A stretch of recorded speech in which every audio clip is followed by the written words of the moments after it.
So, listen to this. About a year ago, Jadon Sancho was on top of the world. He literally had Neymar saying he was one of the players he liked to watch the most, a special player that reminded him of himself. Fast forward to last month, and suddenly you have Paul Parker saying that at this rate, Sancho will end up being the worst transfer in the history of Manchester United. It was already unbelievable how far he had fallen in such a short time, but somehow, things have gotten worse. Sancho was not called up for the World Cup. If there's any doubt that this has deeply affected him, well, let me tell you that he has completely blacked out his Instagram, and his last post read, "Family is at the root of everything that I do, and it's also the root of everything that I create." But what happened, and what does all of this mean? Looking back at his past, it's easy to find some answers. Back when his life still seemed like the beginning of a fairy tale, Sancho was living in South London. To foreigners like myself, this place might sound very average at first, but a deeper look shows it really isn't. The Guardian has estimated that 15% of English football players have come from a 10-mile square radius in that area. It's the beating heart of English football, but ironically, anyone who lives there can tell you that a young Sancho could pull off tricks that would make your heart skip a beat. These are the roots that he was talking about. It was there, in those cages as he likes to call them, that he became Sancho. It was there that he met his friend and Arsenal player Reece Nelson, and it was there that the two were found by Holmes Lewis, who at the age of 7 took Sancho to Watford. But it was also there that Sancho had to face a lot of far more unsavory things. South London was not the safest place for a kid. Even Sancho was known for being a great influence, getting the other kids to go on runs and train with him, ended up having to deal with a lot. Just 2 years ago, one of his childhood friends was stabbed to death. He was a member of the rap group the Harlem Spartans, all of them supposedly close to Sancho during his youth, and currently not only are 2 of them in prison, but 2 others have been killed. In a way, moving to Watford was what allowed him to get away from all of this, since he had to move into a boarding school in the area in order to be able to get to training every day. From the moment he arrived, he told one of the coaches, "I want to play for England, and I want to play for one of Europe's top clubs. I want to make my family proud." And if at first these seemed like some big requests, quickly they realized Sancho was special. Not only was he skilled, but he didn't give in to the pressure. After all, back in the cages, he had felt it already. One misplaced pass, and there would be another kid on the sidelines waiting to take your place. By the age of 11, he had made it. Chelsea and Arsenal were after him already. Still, he decided to stay at Watford for a bit longer, so he could enjoy a more normal life. No matter what, by the age of 14, he finally gave in and joined Man City for a fee of just £66,000, which quickly proved to be a bargain.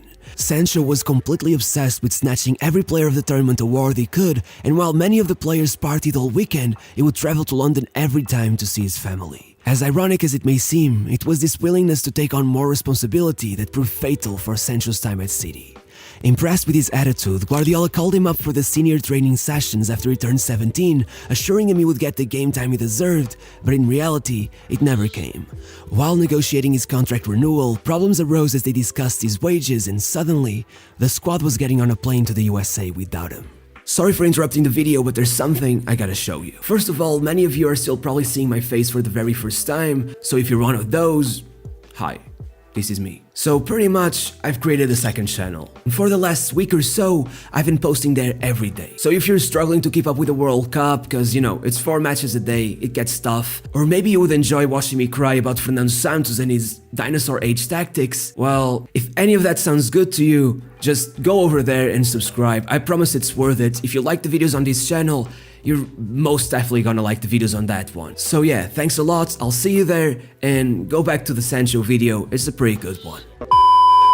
Just 2 months earlier, Sancho had led the under-17 England national team to the final of the Euros, being involved in 10 of their 15 goals, taking the Player of the Tournament award, and becoming one of the world's most notorious young talents, despite their loss in the final.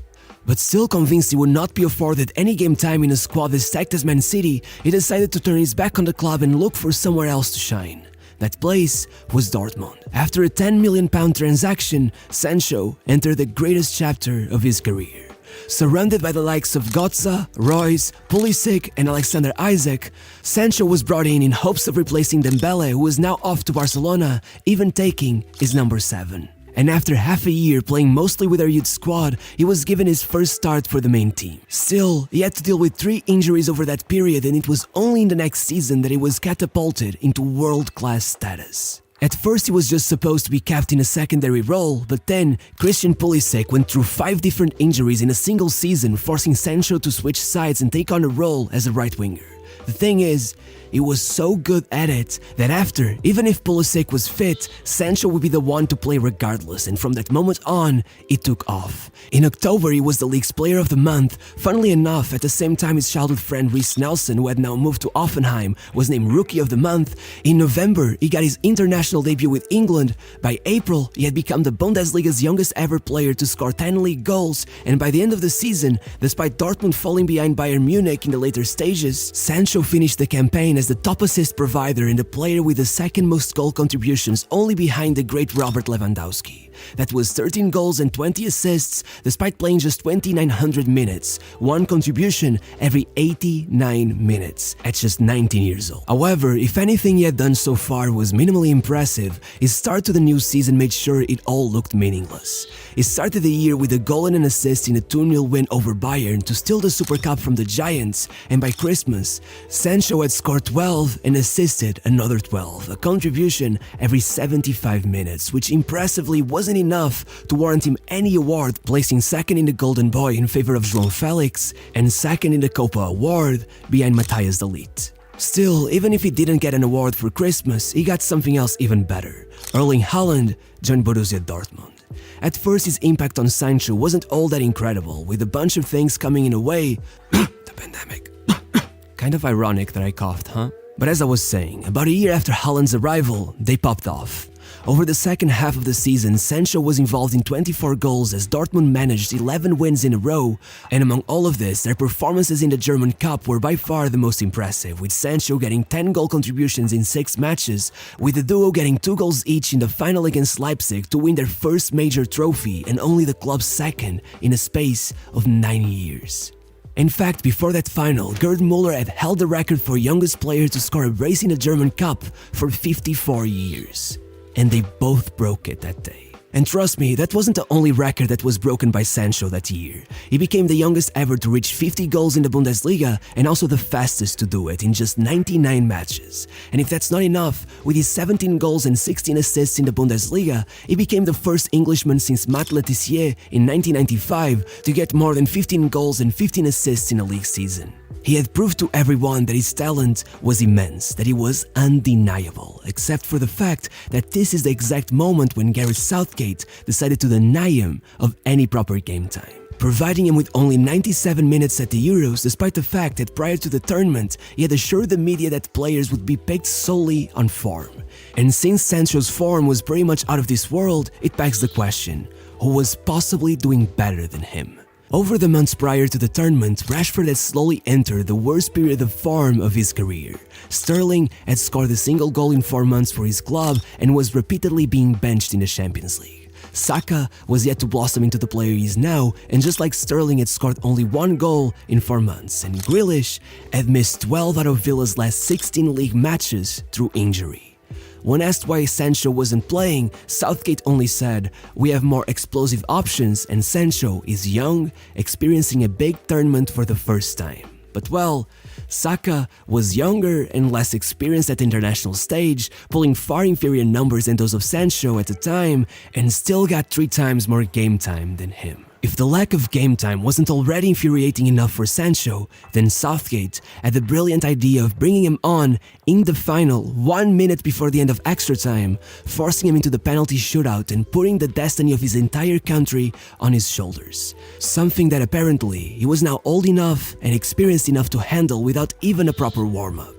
It shouldn't have been shocking to anyone that he missed. However, even if things with the national team weren't the best, Sancho kept attracting great interest from many clubs, above all Manchester United, who had been chasing him for months by then and finally secured his signing in 2021. With Sancho coming back to the Premier League, the prodigal son was expected to blow everyone away, take the league by storm, and force his way into the national team. But in the blink of an eye, we were already well into December, and he had only played the full 90 for United in 2 different occasions. With Solskjaer being replaced by Rangnick and Ronaldo's unexpected return overshadowing Sancho's €85 million transfer, it was like Sancho had performed a disappearing act in record time. It took him 3 months to get his first goal contribution, and by the end of the season, 8 of those were all he had to show for himself. Now with Erik ten Hag as the coach, his second season has still been as painfully average as the one before it, and a few fans still clinging to the hope that he will come back to his old form were forced to face reality when the national team squad for the World Cup was announced, with Sancho's name nowhere to be seen. But what went wrong?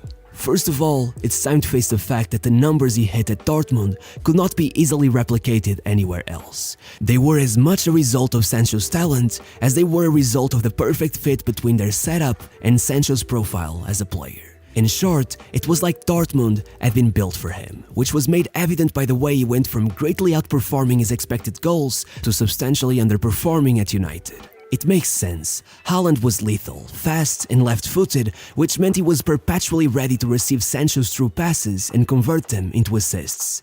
Being an especially gifted creator and carrier in transitions, it is also no shock that Sancho thrived in the Bundesliga, especially with Guerreiro right behind him, who is exceptional at providing support for a player with these characteristics.